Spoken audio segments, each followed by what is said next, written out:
चरितं देवदेवस्य महादेवस्य पावनम्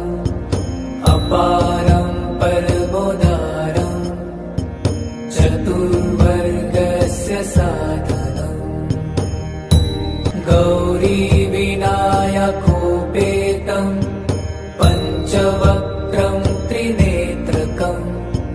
शिवं ध्यात्वा दशभुजं शिवरक्षां पठेन्नरः